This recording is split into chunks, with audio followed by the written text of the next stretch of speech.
आज अक्षय और उसके माँ पापा के साथ पूनम को देखने आए थे। पूनम एक काफी सुंदर लड़की थी।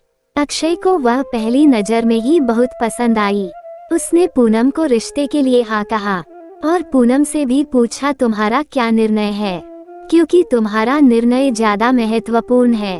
पूनम ने भी तुरंत हाँ कह दिया और बाद में दोनों की शादी की तारीख पक्की की गई। बहुत धूम धड़ाके के साथ दोनों की शादी कर दी गई। उनकी शादी अक्षय के घर पर हुई। अक्षय का घर शहर में था। शादी की सारी विधि खत्म हुई। बाद में दोनों अपने रूम में फ्रेश होकर अपने कपड़े बदल कर आते हैं।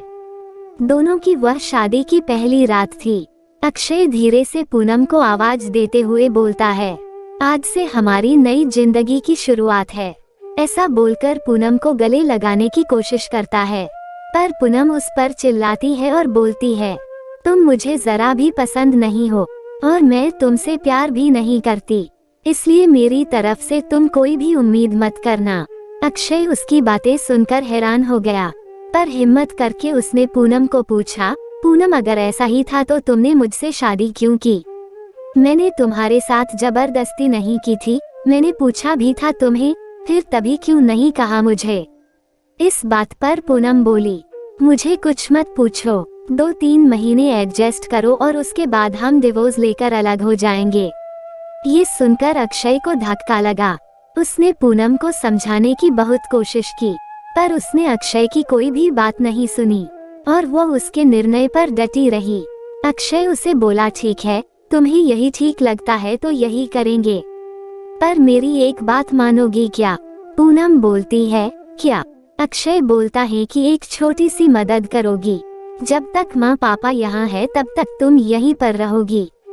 एक बार वह गांव चले गए तो फिर सब तुम्हारे मुताबिक होगा। वह भी तैयार हो गई इस बात पर और दोनों सो गए। हर रोज का दिखावा उनका चालू था।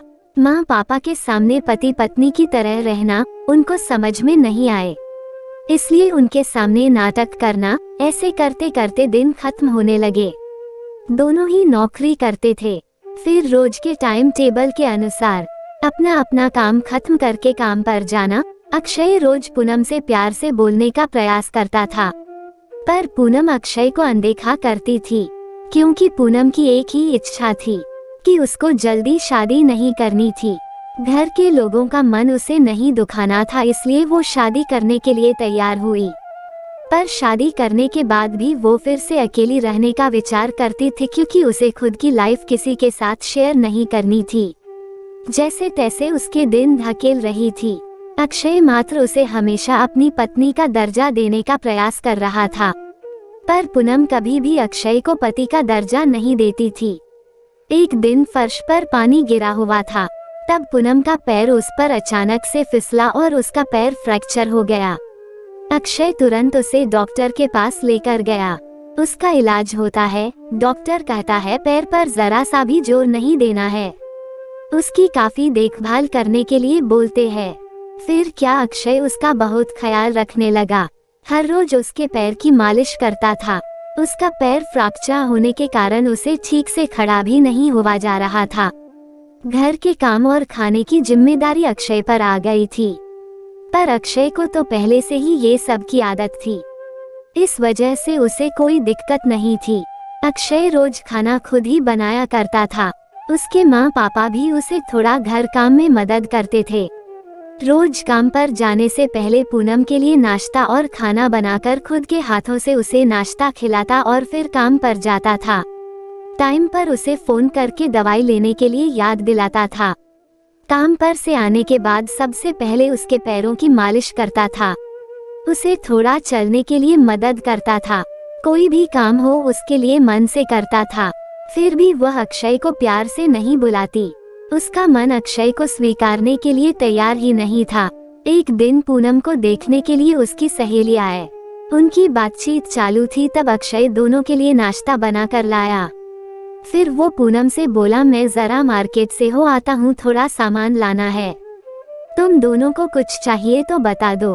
पूनम बोलती है, नहीं अभी कुछ नहीं चाहिए, तुम जाकर आओ। पूनम की सहेली को अक्षय को ऐसे नाश्ता लाते देखकर धक्का लगा। उसने पूनम को पूछा, पूनम, घर के काम सब तुम्हारा पति ही करता है क्या? हाँ, वही देखते हैं। मेरा पैर फ्रैक्चर होने के बाद से पूनम की सहेली पूनम को बोलती है कि तुम बहुत खुशनसीब हो जो तुम्हें इतना प्यार करने वाला पति मिला। पूनम के चेहरे पर मात्र प्रश्न चिन्ह था। तभी पूनम बोली, इसमें इतना खुशनसीब होने जैसा क्या है? उसकी सहेली बोली, अरे मेरा पति मुझे पूछता तक नहीं है कि कैसी हो तुम, खाना खाया कि नहीं, और मेरे पति ने आज तक कभी मुझको चाय तक नहीं पिलाई। मुझे भी लगता था मेरे पति भी मेरा ख्याल रखे। ज्यादा कुछ नहीं, पर प्यार भरे शब्द ही बोले तो बहुत होता मेरे लिए। बहुत इच्छा होती है यार, पर इसके बजाय मुझे हमेशा निराशा ही मिली। बहुत मन दुखता है मेरा यार।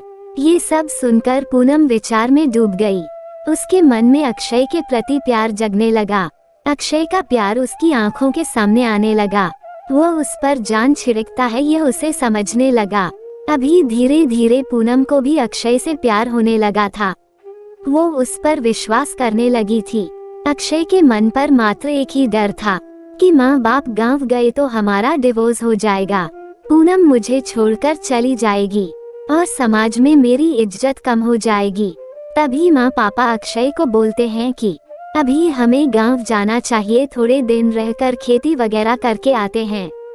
अक्षय उनको जाने नहीं देना चाहता था और उनको डिवोर्स के बारे में भी बता नहीं सकता था। अक्षय सोच रहा होता है कि अभी पूनम को सब कैसे पूछे, कैसे बोलूं उसके साथ। ऐसे सोचते सोचते ही सो जाता है। सुबह उठता है तो देखता है कि पूनम बहुत जल्दबाजी में थी। वह जॉब पर जाने के लिए निकलती है। तब जाते जाते पूनम बोली कि अक्षय टिफिन बना कर रखा है, लेकर जाना, कपड़ों को इस्त्री करके रख दिया है और नाश्ता भी करके जाना, और हाँ आज घर पर जल्दी आना, ये बोलकर निकल गई।